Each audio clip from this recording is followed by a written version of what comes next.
This is the Lone Crater YouTube. We hope this video helps. In this video, I will show how to make beef pasta.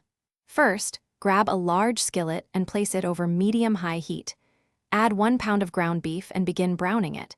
Make sure to break the beef into small, even crumbles as it cooks. Once fully browned, carefully drain any excess fat from the skillet. This step ensures your pasta dish is not overly greasy and sets a great foundation for flavor. Next, let's build our delicious sauce. To the browned beef, add 1 diced onion and 2 cloves of minced garlic, cooking until fragrant.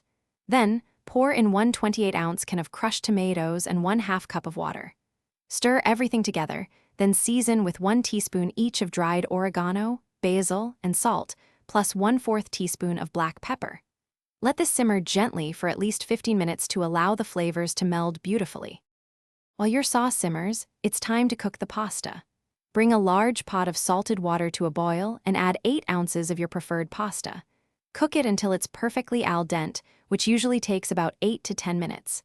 Before draining, remember to reserve 1/2 cup of that starchy pasta water. This liquid is a secret ingredient that helps the sauce cling to the pasta beautifully. Now, add the drained pasta directly into your simmering beef sauce. For the grand finale, let's bring it all together. Stir in 1/2 cup of grated Parmesan cheese and the reserved pasta water. This helps create a rich, creamy texture and ensures the sauce coats every strand. Continue cooking for an additional 2 to 3 minutes, allowing the sauce to thicken slightly. Finally, garnish your delicious beef pasta with some fresh parsley. Serve it warm and enjoy this incredibly easy and satisfying meal. Thanks for watching. Consider subscribing if we helped you.